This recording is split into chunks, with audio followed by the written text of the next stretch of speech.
Hello, everyone. Welcome back to Crossroads of Cognizance, show 101. Oh, 101. yeah, we made it. So we are back to talk to you about all manner of concepts that we either have experience in or professionals within. And if you've just arrived on this page or just arrived to find us, we are the show where we're going to talk about some spiritual, energetic, witchy, woo woo concepts, and we're also going to talk about real life because it's there are concepts, real life concepts that are applicable in both scenarios. It really does bleed through. Like, this is a lifestyle for us, and so taking this perspective is kind of how we wake up and do our thing. um but we're here to talk about everything we possibly can. And so with that in mind, we have made our way to Reddit. And so we have some interesting topics for you today. One that covers uh, what feels like an important part of the awakening process, and then another that I I thought was interesting because of the verbiage used. This individual craves feminine energy, and so it's worth talking about. But before we get too deep on those topics, we have introductions like we do every single show. And so over here and on this screen, I'm Dahlia Rose. I am the founder of the Conduit School, and there I help students. I also help clients with healing sessions, tarot card readings, channeled messages, spiritual development of all kind, meditation. We love working with crystals and offer different services that pertain to those items as well. And with all of that, I am here to support people through their evolution, their change processes, and help them reconnect with themselves and find a sense of purpose and empowerment. And that is who I am and what I do. So Do you want to see my pencils? Okay. You can see them sure. for now. Okay. Can you read that? Oh Come no. on. Oh, come on. It says fucking brilliant. Ah. This one says fuck a doodle doo. This one says take note, bitches. And this one says write that shit down. So I'm Katrina Rasbold on the West Coast, and I am half of Crossroads Occult, and the other half is my wonderful husband, Eric Rasbold, and we've been working magic together for around 27 years now, and I have been in the magical community for around 40 or so years, 45 years, somewhere in between there. And what I do is I serve my community as a healer and professional witch. I do readings for people. I do spell work for people. I do cleansings for people. I've written a few books. You can go to Amazon.com and Google Katrina Rasbold. I'm literally the only one in there. Look at my author page. You'll see what's up. You can even more easily go to KatrinaRasbold.com, and that'll feature absolutely everything that I do and all access to me. I'm the editor of Green Egg Magazine, and I am thrilled to be here as a co-host with Dahlia for Crossroads of Cognizance. And today's broadcast is interesting. I feel like Dahlia that I tend to just rag on these people, and I feel bad for that. I do want to be supportive, but they just give me so much material to work with, and they leave a lot of vital information out that would allow me, hi, honey, that would allow me to feel more gracious to them if I had that information. So we're going to dive in, and you picked some really wonderful topics this week that are very evocative. That's a word, evocative. Evocative. Yeah, okay. Okay. So I I'm stammering because I was like, which one did I say was? Oh, okay. We'll cover fat. So this first post struck me as interesting. It was the title is I Crave Feminine Energy, written under the spirituality Reddit. So I immediately honed in on it because I love the choice of words that people go after, and I always want to know why. Tell me more. And so I'll just read it for you all. So it says, I am a guy and I have this constant need to be around women. I am well aware that this is not sexual at all. I feel safe and warm around females that accept me. It's not about getting a partner or getting romance. I feel secure and cared for in their presence. But this only happens with women who are kind. I immediately feel repelled away when I sense some dominance in them. I also feel masculine. I'm sorry. I also fear masculine energy so much. I feel threatened in presence of a masculine figure. Does this have to do with childhood? I often, as a child, spent more time around females and felt threatened around males. Does this mean I lack feminine energy within myself? If so, how do I balance both masculine and feminine energy? Also, how do I feel safe and warm without hanging around females? Um, so the spiritual aspect of those questions was more towards the bottom. Admittedly, I got a little stuck at the top. Um, so this, th- I feel like I should just stick to the bottom questions because dissecting what was going on at the top is we'll get there. Oh, I'm all over it. You just go right ahead. If I was sitting with this individual, sitting in front of them, talking about masculine and feminine energy, it would feel important to educate them on what those energies actually are, and to remove the gendered labeling around them that he's feeling. So I would be talking to him about masculine energy being about action and doing things, and feminine energy being about receptivity. Nurturing's in there, but I am starting to move away from that as a mostly feminine energy. There's I don't know why. I just feel like in our evolutionary process, it's different, nurturing. So, in any case, I'd be educating on that point, and then from there, we'd be talking about that fear space and the security, because there's definitely a layer of insecurity going on, and then of course, everything has to do with childhood and attachment theory and many other psychological processes that happen during development. And then I would definitely be telling this individual, you don't lack feminine energy simply because you crave it from others. I have come across information that talks about some individuals aren't able to hold their own energy, and so they go out and they crave or they connect with others. And this seems to be somewhat of a different strain of individual from, say, like an energy vampire, but literally this person was born without the ability to hold their own energetic integrity. So no, I would say the first answer to that, do I lack feminine energy, would be a hard no. In fact, there's a clear call to connect with that feminine energy, which would probably answer the question, how do I balance both masculine and feminine energy and feel safe and warm without hanging around women? And that would be accessing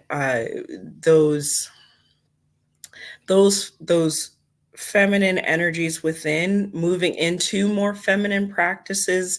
There are when I say feminine practices, I don't necessarily mean practices for women, but more receptive practices. So this may be an individual who as a man, if they're identifying mostly with their masculine half, they're used to doing things and fixing and going after and taking action. I would be encouraging them to practice allowing things into their life, being receptive, working on instead of asking questions and intuition, just listening. Because that's a very, when it comes to the energetics of the feminine energetics, that's sort of being open and just being receptive instead of being like it has to be a particular way. I would be telling him to work on his receptivity. I would be telling him to slow down and to uh, look into places that he can soften, both physically, mentally. Spiritual softening might be further down the road since he's still trying to even understand what spiritual energy looks like. Um, and the safety piece, we'd be defining what safety is for him personally. That always feels like an important journey for everybody to take, and to take often, because it changes with your development. So this is not just about feeling safe and warm without hanging around women, but feeling safe and warm in order to exist, really. Because you can't always control the type of individual you're around. I mean, I thought it was interesting when he's like, I'm instantly repulsed by dominant energy. And some part of me, as I said that, was like, oh, is it because you want to be the dominant energy? I mean, it's very layered. It's very layered. As Katrina said, we don't get the whole story, but that's what I have for now. Katrina, what are your thoughts? I think from a healing perspective and in all compassion, if a person, a client were to sit in front of me and relay to me exactly what you just read, my response from a healing perspective would be, why are you such a whiny little bitch? That's what it would be. Because holy shit, holy shit. I am doing my best to be in a compassionate space with this, and it eludes me. And here's why. Like you, I mean, my first thought was, oh, just shut up. Now, that is not professional. I get that. But we're not in session right here. We're in conversation. And we don't have a client patient confidentiality issue going on here because this is already on Reddit and spread all over the internet. This person, in my opinion, has the potential to be in a borderline abusive capacity. So, Fair. what this person is, I feel, disguising as, I just crave female energy. I really just, first of all, what is their purpose in putting this out there? The questions that they're asking at the end are rather redundant based on some of the things they just stated. Do I need to get, does it mean I lack feminine energy? There's nothing in what was said prior to that that would lead to that question. So, like so many of our other, in my opinion anyway, like so many of our other Reddit considerations, I feel like that this is attention seeking. I Hmm. think this is a person, on one hand, who is trying to distance himself in some way from toxic masculinity. They're trying to say, do you see how sensitive I am? Do you see Hmm. how much I love women? I'm not they. I'm not those macho men. I'm not those arrogant men. I'm not those men who are doing your harm. You're doing your harm. I'm safe. I'm a warm, fuzzy place to be, provided you don't try to have any kind of dominance. Hmm. So, am I still here? Because you froze up. Oh, yeah, yeah, you are. Good. Good, good, cool. Okay, my whole screen went solid. So, I have really terrible internet, and we're having some weather issues now, so I wasn't sure. Anyway, this person is very clear. They want no type of conflict. They want no type of confrontation. They're put off by male conflict or dominance. They are repulsed. That is a strong word. Repulsed by a strong female. That female's only role is to provide comfort to them. That's the place where they feel space is safe, is Right. if that person is providing comfort to them. So they are taking this female energy they claim to crave and therefore hopefully treasure, and turning it into that female bearing the entire burden of their comfort, their safety, their security, so they feel some kind of way, so that they can be cotton wrapped through this world and not have to ever experience male or female conflict to them. So I am perfectly happy to be their female conflict and to understand my words are repulsive to them.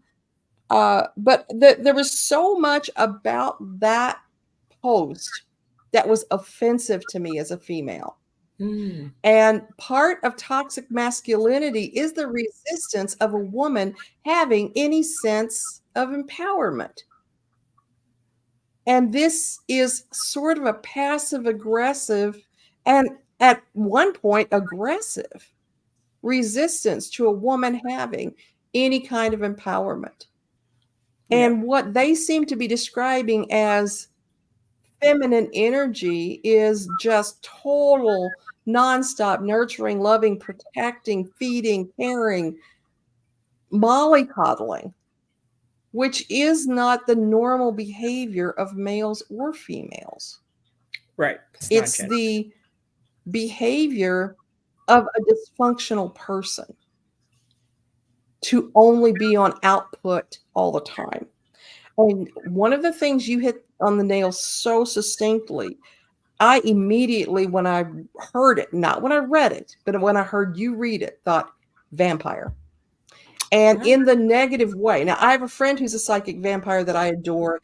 It's all done within a consensual set of relationships. yeah. It's very carefully monitored, different things. So I get upset when people use the term psychic vampire as only a negative thing, because there's different types of practices. But this is somebody who is subversive about it and comes and pretends they're not doing exactly what they're doing. Mm. So again, I got to be bad cop on this and say I don't feel good about that. There's a whole lot of that. Now, granted, if you're in discourse with this person and you're talking to them, more things are going to come out, more healing opportunities will present, more ideas of where this came from. And you mentioned their past. This is somebody who there's no way these behaviors weren't created in their formative years. There's something there. But just based on what they chose to put out into the internet world, I'm not impressed. I'm not feeling it. I feel like that there's some real potential for abuse there. That's what I got. It's interesting that you use the word abuse. I hadn't considered it. And yeah, I just hadn't considered it. I mean, whoever whoever entered into this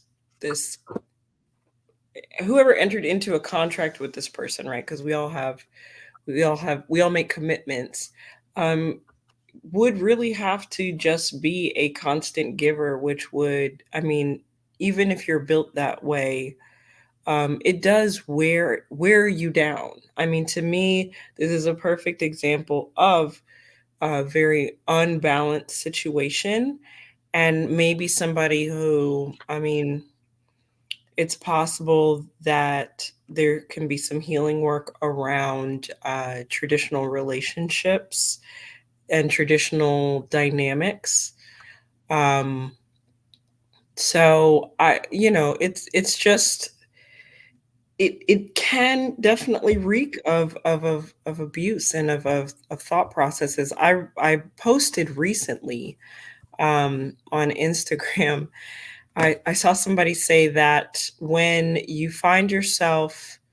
um, in when you find yourself disgusted trying to think of what I said. Hang on here. I want to get it. What you're attracted to while you're broken. It was about, yes. Yeah. What you're attracted to while you're broken will disgust you when you heal. Um, and this kind of reads the same for me. I If you are entering into a healing situation, if you are trying to grow spiritually, and this was under spirituality, and the questions at the end lead me to two conclusions. Either one, they are trying to figure this out and are just really, really, really ignorant, or um, they are they know the right things to say and they know the right things to ask. They're starting to get into some of the spiritual lingo and they're trying to use that to their advantage. I do like to give people the benefit of the doubt. um but this reads the same. Like, if he is repulsed by dominant energy, there's your work. Regardless of, did this happen in your childhood, or do you lack feminine energy, put all that on the back burner. Where you are facing repulsion, disgust, avoidance, there is your homework. That's what I another thing that comes to mind. I feel I feel very strongly, just intuitively, that I would really like to hear what he considers to be. And now he was very clear. He's repulsed by the first appearance of dominance. Does that mean somebody sets a boundary with him? Oh, good And that point. is then dominance. And so he's repulsed by anybody setting a boundary, or because boundary setting, and I speak of it often as an act of love, it also is a sovereignty move, which a lot of people see as dominance, trying to control your behavior. And that is the most common, I think, response to anyone setting even a healthy boundary. If Mhm. somebody's setting a healthy boundary, there's a pretty good chance the other person already feels a little bit sketchy about what that boundary is being set for, because most of the time when we're setting boundaries, it either has to do with conditioned triggers in us, which we Mhm. may need to address. Is it or is it not a reasonable response? We could also tailor that boundary to say, I need to have this boundary in place while I try to heal this. Mm. Or is it that you genuinely, like, I'm just going to say that we can never be around ducks, or something really, obscure, or is there really a situation where, hey, this is a reasonable boundary that I'm going to set here in terms of this behavior is not comfortable to me. Mm. So I know that sentence was all over the place, but my point is, a lot of times when somebody sets a boundary with you, part of the reason you respond defensively is you already know that you've been taking advantage of a situation, or you've been, encroaching on someone's um, comfort zone, and you don't want to hear about it. You don't want to deal with it.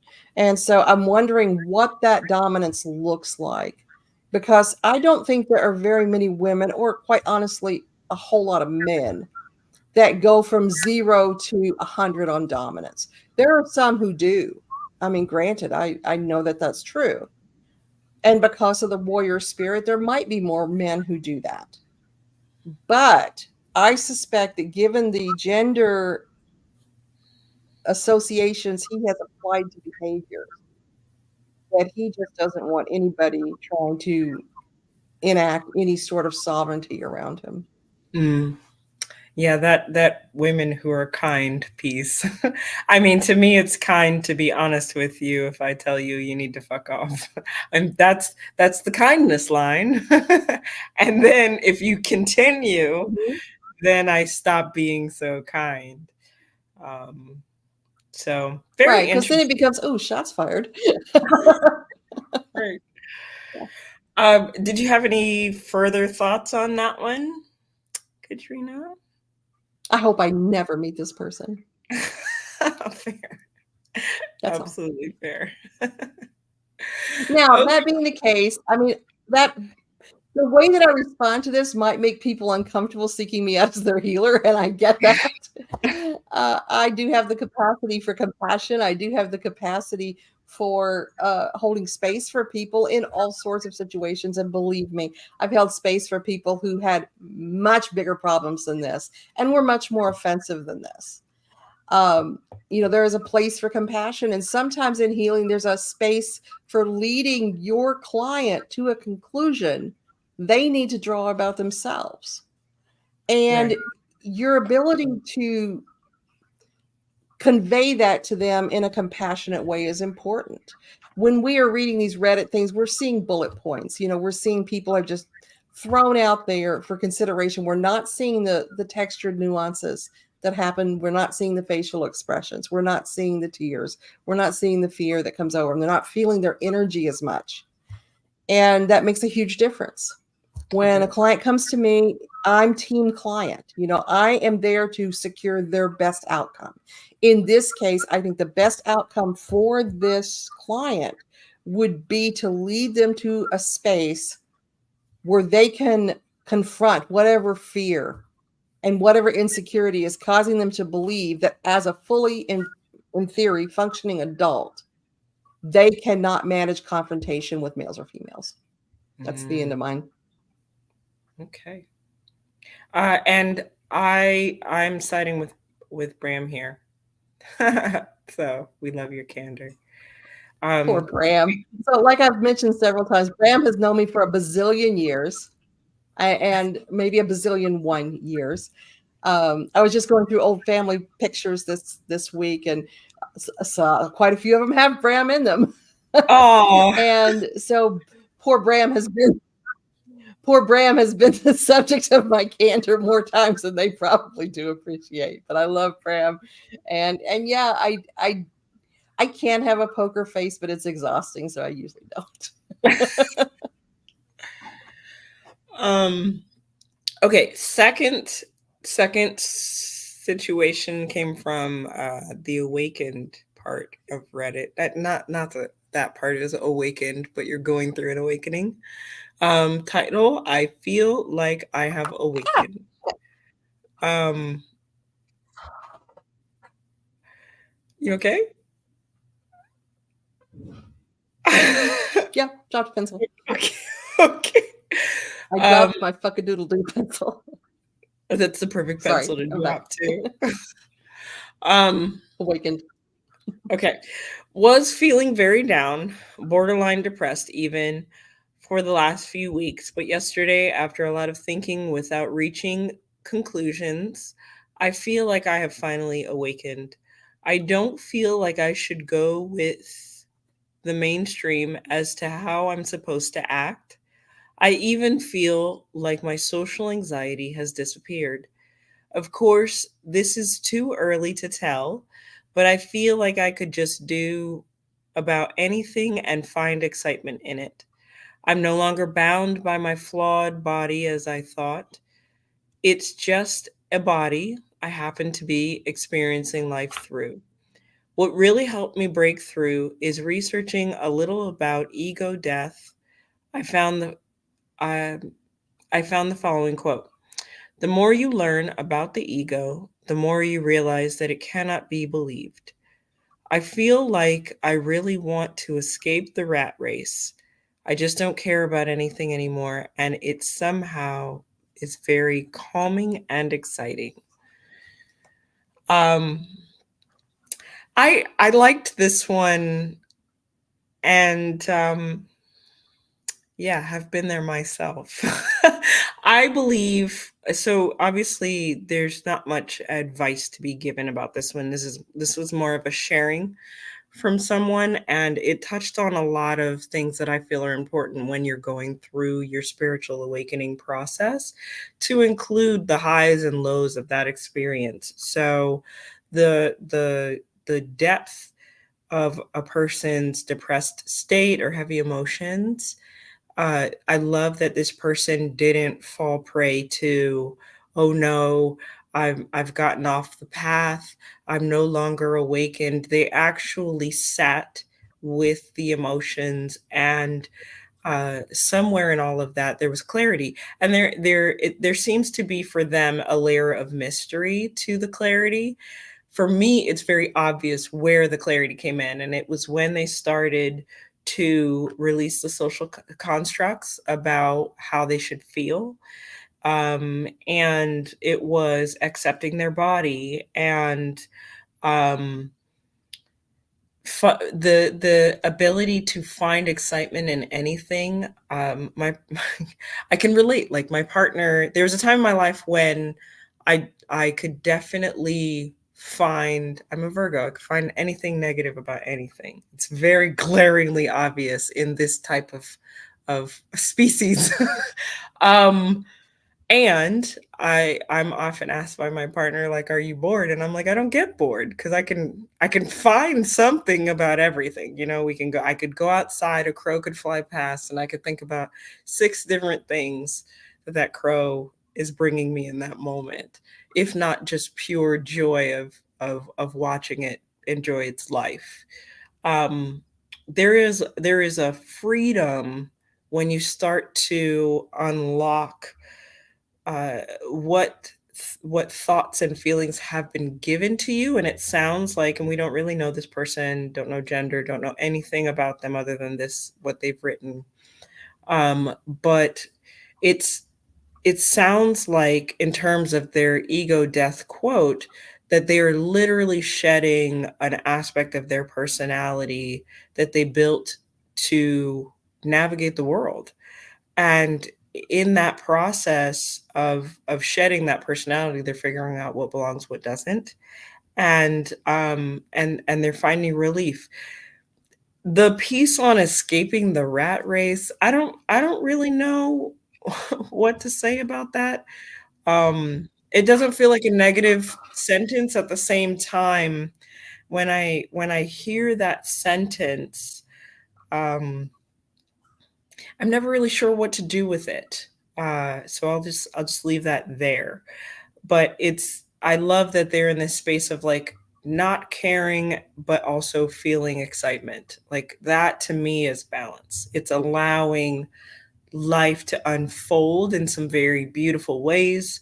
And then to me the next stage after this is getting comfortable with, okay, not only am I allowing, not only am I calm and excited, the middle road is I'm going to ask for certain things to happen and still allow and feel calm and excited, and so on and so forth. So I'm really happy for this person for where they are. I would want to know more about what they mean by rat race, because that feels like it has underpinnings of disdain for humanity. but but I may be reading too much into that sentence, so I'm going to leave it alone. That's what happened.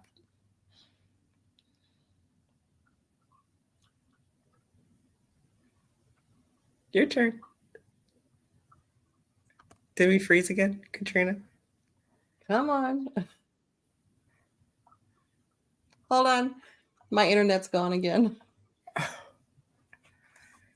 We can still see and Okay. hear. I think it's back. Okay, It's yeah. been waving. It's been waving and coming back. And I apologize for my weird internet. So is it my turn? I don't even know. Yes, I couldn't hear. yes, yes. You are a go. Yep. Okay. All right. I'm just going to start talking and we're going to hope some of this comes through. So Oh, I that's feel true. better about this one than I did the other one. That's true. Um, I also picked up on it's almost felt like the comment about the rat race was just thrown in there. Mm, It felt incongruent from the rest of the post for me. I automatically have a knee jerk reaction to comments like that because wow, wouldn't we all just love to be out of the rat race? I mean, wouldn't we all like to not have to be on the wheel to pay for our housing and pay for our medical and pay for our food and it would be great to, live on the Starship Enterprise and not have to deal with any of that. A capitalistic society is really hard, and it's especially hard right now, and it's not getting easier. And so that's a really common thread of discontent with my clients, with my kids, with the people I know around me. Another thing I'd point out, we'll start at the very top. One of the things they say right off the bat that impressed me, that I don't see this sort of awareness very often, is that they got this awakening yesterday and almost immediately said it may be too early. And Mhm. I love that sort of disclaimer of, look, I get that this is a moment. I don't know how life changing this might be for me, but you know what? I'm in my moment right now, and I'm going to share it on Reddit. And I think that's great. I think that this person gave themselves permission to step out of the societal constraints and the societal expectations that might have been groomed into them for most of their life. And I think that that's wonderful and beautiful to see. I think that ego death is a really popular buzzword right now, and a lot, granted, ego is not new.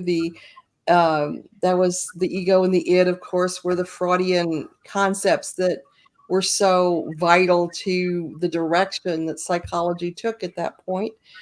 But what has become of this is this idea. And when I took training in Brujeria, the discussion that ego was rampant. It was a really big thing. And I think that a lot of people use that concept of ego as a way to externalize and distance themselves from maybe parts of themselves they don't like, or parts of themselves that are challenging for them. They can just say that's an ego response, or that's something related to my ego, and they see it as ego's bad, so I'm going to distance myself from that. Whereas ego and that sense of self that ego brings is not necessarily a bad thing. It's not necessarily something you should kill off, but it's something that should be integrated in a healthy way. And when we recognize that we are approaching something from a position of ego, we need to evaluate whether or not that's a healthy response. And admittedly, like most first and second chakra responses, it's not always a healthy response. And so we need to look at what um, instead of just saying ego death and killing off the ego, we need to look at what is the ego telling me right now. And the ego is a great mirror to point Yes. out where we need to put on more makeup, or where we need to spiritual makeup. Where do we need to tend to in order to present our best selves, and even our best selves to ourselves.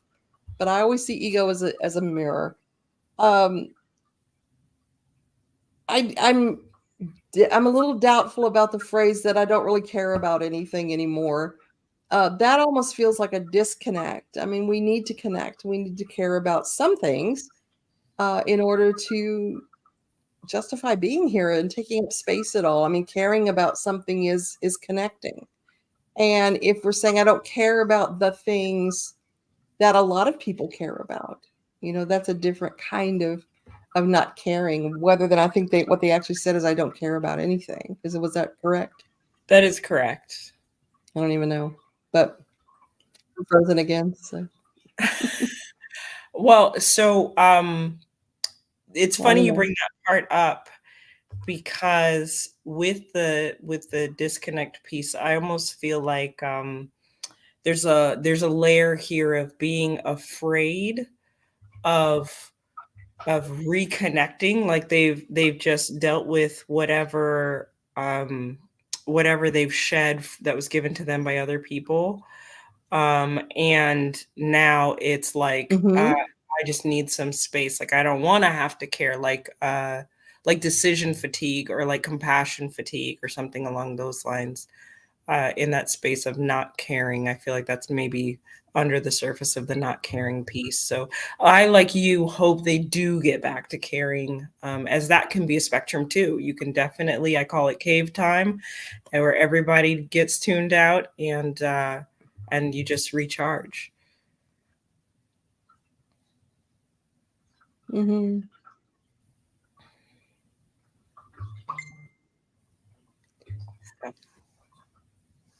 Is it still frozen? Or are we still frozen? Nothing's happening on my end. I mean, I've just got this blank screen. I don't know if you're talking or not. If I am, I don't mean to be rude, but I'm just going to say that the feeling of disconnect is really, it really is lovely when you give yourself permission to, I don't have to feel emotionally invested in whether I get a promotion. I don't have to feel emotionally invested in, oh, thanks. Okay. I don't have to feel emotionally invested in what this person thinks or that person thinks. I mean, it is a wonderful sense of freedom. It's a lovely place to just cut the ties and say, I'm my own person. I'm doing me. And I'm happy and flourishing in that. Now, that can be life changing. That can be something that puts you on a completely different trajectory that's exciting and lifelong. And it almost gets to a place where when you do get into a situation where you have to consider somebody else's opinion, it feels, I'm going to use the first guy's term, repulsive. Like, what? I've got to, what? Because you've become so, firm in your own sovereignty. You've become so accustomed to your feelings and your thoughts that, sometimes it gets difficult to reintegrate when you do have to. And I think honoring and finding that fluidity is it's a really lovely place to be. And so I'm excited for this person. I'm excited for the approach that they're taking. um, you know it just feels like they came at it in a healthy way, in a, hey, this is great, I'm gonna fuck around and find out, I'm gonna see what, where this takes me. And I just think it's great. I really don't have anything, I don't want to say negative, but contra or concerning to direct to this person. I would just be their big cheering section and want to explore more fully with them how they can actualize or um, magnify this in their own lives, so that so they're able to be the best them they can be, and that would be the them that they admire and want to be like. So for me, this feels like such a healthy approach to their spiritual journey. This to me feels like the beginnings of Mm. someone who would make a great teacher down the road, as long as they continue to take that sort of Yeah. slow, steady approach to their process. I mean, uh, I would want to, the only thing, like Katrina, I don't have any negative notes on this one. The only additional things I'd be offering is maybe some gentle awareness around what they went through, and then what their what their door out was. Was it just getting more sleep? Was it hydrating? Not that these questions would sort anything out, but one thing I do like to do with my clients is build a toolbox that can be revisited um,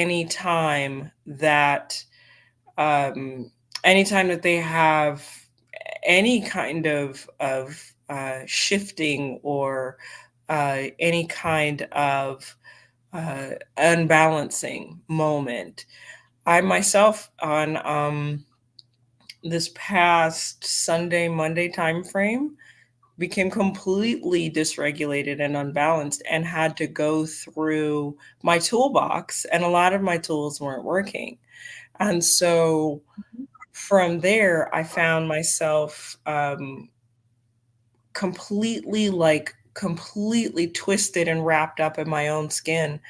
And the only thing that could get through on the other side of that, or well, during that, the only thing that could get through was go to Great Falls, which is like a waterfall park near the location I was at. So put on shoes, went, and it was basically empty.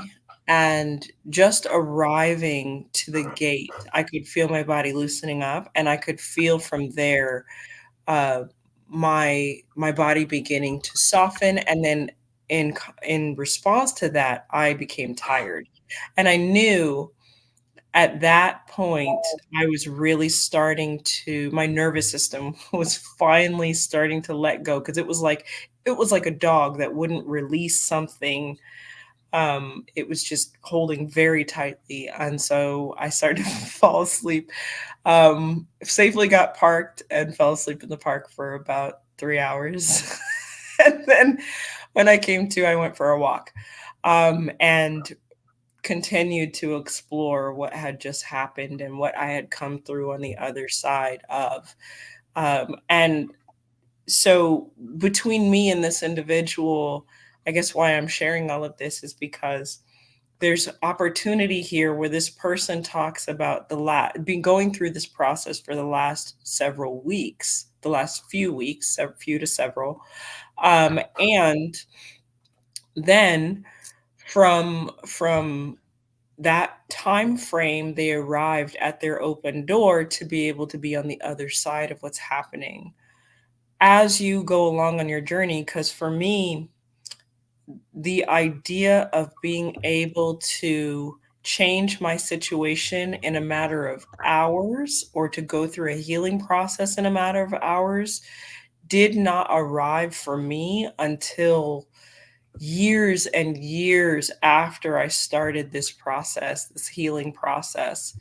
And to say that, God, it's 2024. Um, so it's been 12 years.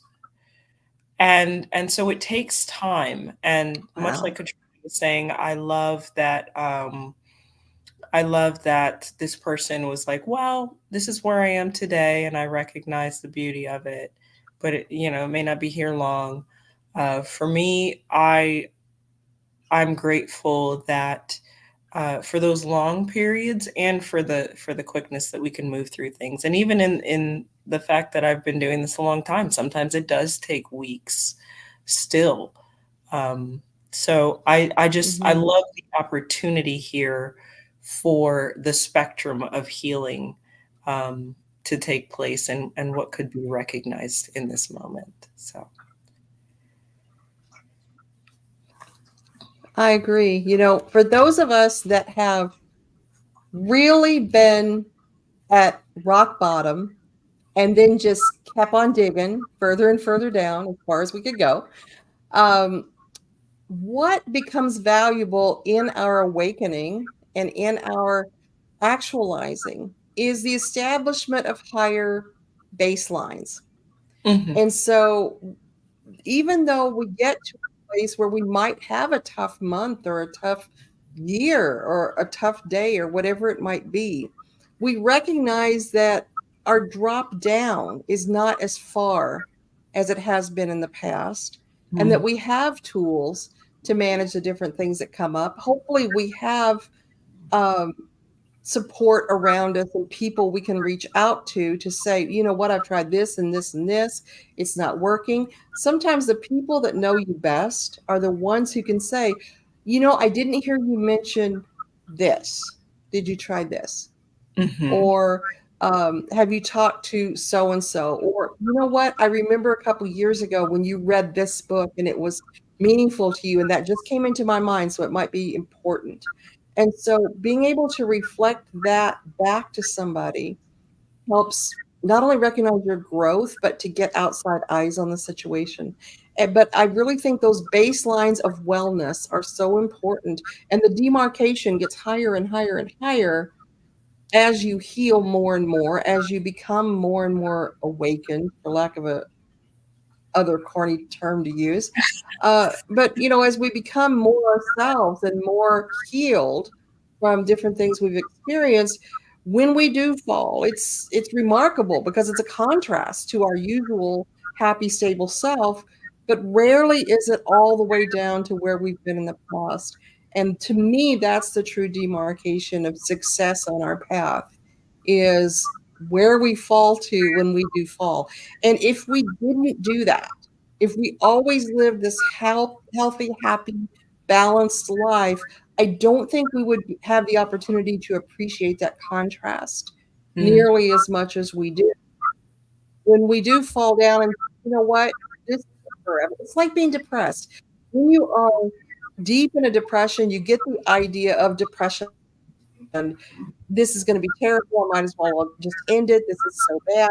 But when you have dealt with depression repeatedly over and over, you get to a place where you start to understand this is temporary. I am going to come out of this. This is chemical. This is a thing that happens to me. I need everybody around me to be compassionate and loving. I'm going to do my best not to eat your heads off during this time. Uh, give me cookies and put me in a room with a binky and a remote control and let me just work on this. That's part of our toolbox. Those are the things we begin to, work with. And so we begin to, and that's what they mean by getting to know your demons and making friends with your demons, is that you start to find what's in the toolbox that can help you, and you start to understand this isn't forever. This isn't everything. This is part of my path. And it's probably going to teach me something about myself. It's going to take me to a next level for that baseline. 100%. I love that. So this is probably the first Reddit story that where it's like, oh, okay, good. You're on the right path. Um, this person seems like they're doing a great job, and I wouldn't necessarily be telling them to do otherwise, and I wouldn't even be telling them. I hope that you don't fall from your happy place. I would just be trying to highlight the empower the parts that navigated through and that now they are able to do it again. Just as Katrina was saying, you now have uh, cleared this Super Mario level of life, and now if you have to go back and do it, you'll be able to do it again. So Yep. um, yeah, Well, and that's that's the thing, isn't it, Dahlia? I mean, you're not going to have a life that's free of conflict. You're not no. going to have a life that's free of challenges. You're not going to have a life where everything goes exactly the way you want it all the time, no matter how actualized you are. And it isn't as though you get so precious that the least little thing breaks you and sends you into the spiral of depression because you forgot to pay the electric bill or something. It's more that you begin to understand cycles and you begin to know this is normal. This is the balance to all that joy and happiness, is that very occasionally we're going to have to fine tune. And so we just look at it as, when we have that valley of the shadow, just looking at it and saying, there's something here. There's something I'm needing to tune up. This is showing me something about myself that I need to tweak just a little bit. What's that going to be? And just making it not a puzzle to solve, because that can make you anxious, but just making it something that's happening for you rather than something that's happening to you. Yes, I love that. This is something that's happening for you, not to you. That perspective can change everything. And the moment that you apply it to suffering, uh, you can start to see opportunities, or at least you can feel like, you know what, the opportunities will reveal themselves soon. So on that note, you all, what do you guys think about these stories? Do you have thoughts? Do you have similar experiences? Do you have questions? And with that, uh, keep those comments coming. We'll see them. If you guys are finding stories or want to share your own, we are on here availing ourselves to such things and allowing our experiences to give tools that we hope will be helpful to you. But with all of that, we have arrived at the end of our time together. So, as we do every week, we will bid you all a great rest of your week, and we will catch you next time on Crossroads of Cognizance. Bye, everybody.